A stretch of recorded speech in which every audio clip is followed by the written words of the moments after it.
मेरे सभी सम्मानित मदरसा आधुनिकीकरण शिक्षक साथियों को मेरा नमस्कार। मैं पंकज मिश्रा, मदरसा आधुनिक शिक्षक। दोस्तों, जैसा कि आप जानते हैं कि मदरसा आधुनिकीकरण शिक्षकों को इस बजट में काफ़ी उम्मीदें थीं कि शायद इसमें हमारी वेदना को समझा गया होगा मंत्री जी के कथनानुसार,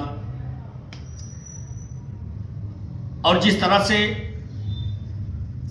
सभी सेक्टरों में, चाहे प्राइवेट सेक्टर हो, चाहे शिक्षक सेक्टर हो, कोई भी सेक्टर हो, जिस तरह से ऐलान किए गए, उससे ऐसा लगा कि कहीं ना कहीं हम लोग भी इसके फेवर में हैं। लेकिन दोस्तों, कल का बजट देख करके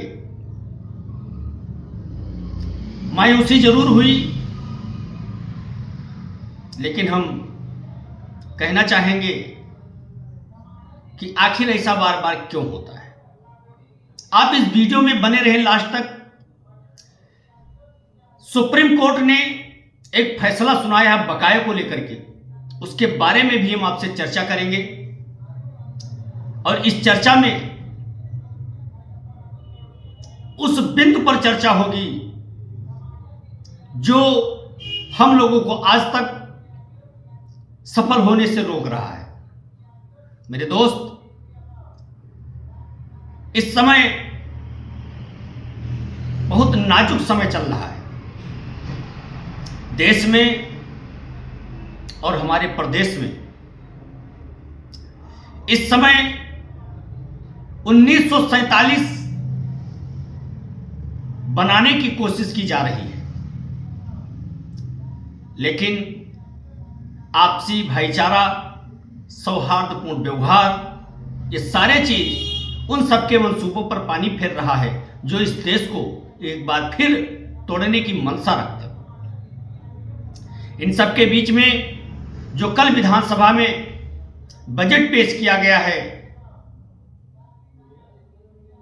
हर वर्ष से ज्यादा बजट पेश किया गया, लेकिन क्या उसमें हमको हिस्सा मिला? अगर नहीं मिला तो क्यों नहीं मिला? इन सारी बातों पर आज ही विराम लगाएंगे। इसलिए मेरे दोस्त, आप लोग इस वीडियो को लास्ट तक जरूर देखना। सबसे पहले हम आप लोगों को एक टिप्पणी पढ़ करके सुनाते हैं जो 4 फरवरी को माननीय कोर्ट ने एक फैसला दिया है बकाये को लेकर के। उस फैसले को हम आपके सामने रख रहे हैं। पहले उसको आप लोग सुने, उसके बाद में आगे की चर्चा हम और करेंगे। ये मुरादाबाद के हमारे एक शिक्षक साथी हैं जिन्होंने ये पोस्ट मेरे पास भेजा है। 4 फरवरी सन 2026 को सुप्रीम कोर्ट ने उत्तर प्रदेश में संविदा अनुदेशकों, जिनमें मदरसा आधुनिकीकरण शिक्षक भी शामिल हो सकते हैं, यदि वह राज्य की समान बुलंद योजनाओं के तहत आते हैं, के बकाये मानदेय पर महत्वपूर्ण फैसला सुनाया है। कोर्ट ने 10 साल से 7,000 के मामूली मानदेय पर करने को बेगार यानी अनुचित श्रम मानते हुए इसे संविधान अनुच्छेद 23 का उल्लंघन करार देते हुए 4 सप्ताह में इन सभी लोगों का बकाया देने के लिए एक नोट जारी किया है।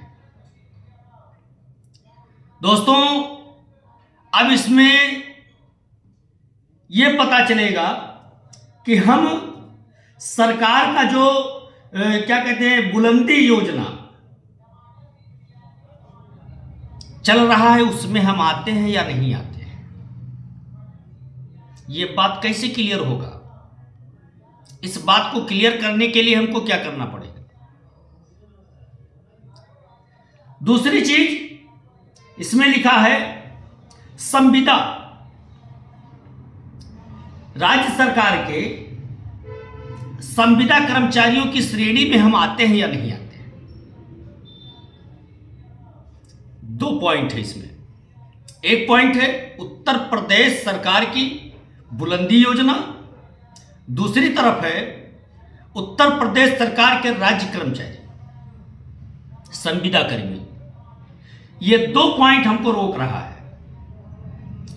पहली बात, मैं आपका डाउट क्लियर कर दूं कि इसमें उत्तर प्रदेश सरकार की बुलंदी योजना में हम नहीं आते हैं।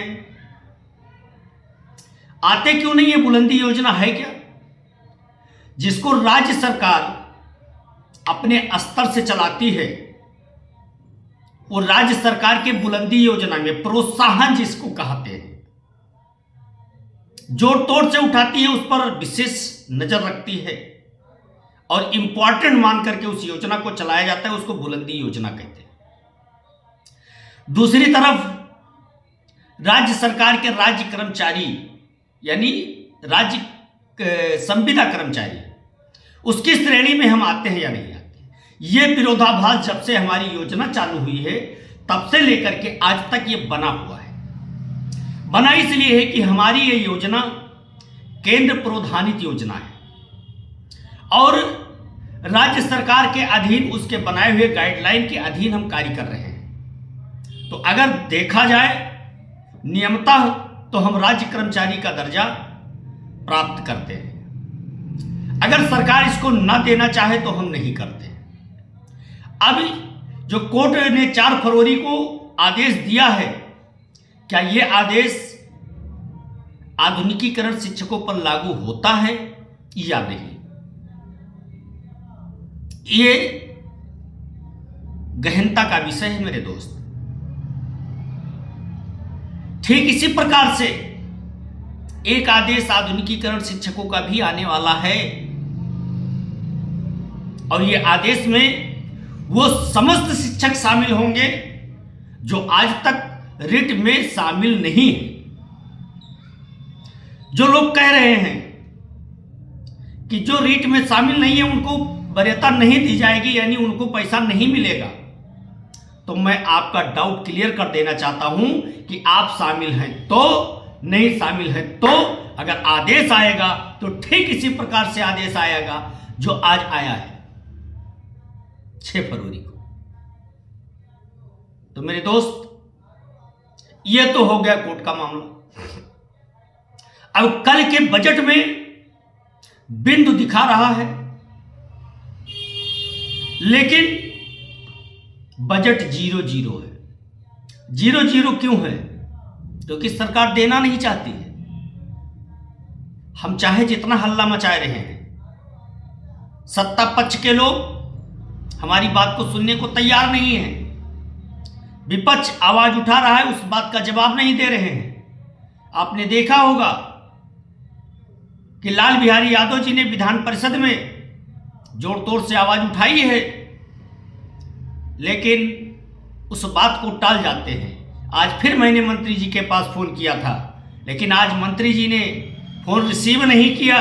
मैं फिर कोशिश करूंगा आज कि क्या आपने जो कहा था कि इस बजट में आप लोगों का प्रावधान किया गया है, क्या हम लोगों की निगाहें कमजोर हो गई हैं या मिसप्रिंट हो गया है या हम पढ़ नहीं पा रहे हैं, इसमें हमको कहीं दिख नहीं रहा है, तो कृपया करके मंत्री जी बताने का कष्ट करें। मेरे दोस्त, हम लोग इस समय उम्मीदों के साये में जी रहे हैं। केवल अनुमानित जिंदगी जी रहे हैं।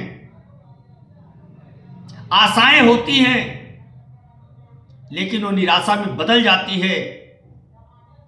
कब तक ऐसे चलता रहेगा मेरे दोस्त? कुछ करने की आवश्यकता है। हम संगठन के शीर्ष पदाधिकारियों से कहना चाहेंगे कि एल्गार मचाया जाए। अगर धरना नहीं लगाया जाता है तो आगे की कार्रवाई नहीं बढ़ पाएगी और यह धरना अकेले पंकज मिश्रा के बस की बात नहीं है। मेरे भाई, बात को समझने का प्रयास करें। अकेले मुझसे जितना हो सकता है मैं उससे ज्यादा करने का प्रयास करता हूं, कर भी रहा हूं मेरे दोस्त, लेकिन सफलता नहीं मिल पा रही है। और सफलता ना मिल पाना इस बात को दर्शा रहा है कि सरकार इसके बारे में अभी जल्दबाजी नहीं करना चाहती है। अभी उसके लिए उचित समय नहीं मिला है। हमको लगता है कि मंत्री जी भी इस समय गफलत में जी रहे हैं और हम लोगों को गफलत में डाल रहे हैं। लेकिन खैर कोई बात नहीं, हम अपनी कोशिश जारी रखेंगे। सफलता तो एक ना एक दिन मिलनी है, ये मुझे आशा है, उम्मीद है। केवल अब मदरसा आधुनिकीकरण शिक्षक ही बचा है। सरकार को सुनना पड़ेगा, उसका काम करना पड़ेगा मेरे दोस्त। लेकिन आप घबराए ना, परेशान ना हो। आपके लिए बहुत सारे लोग कोशिश कर रहे हैं और ये कोशिश हम लोगों की कामयाब होगी। चलते हैं, फिर मिलेंगे अगले वीडियो में। तब तक के लिए मुझे अनुमति दीजिए। नमस्कार, जय हिंद, जय भारत, भारत माता की।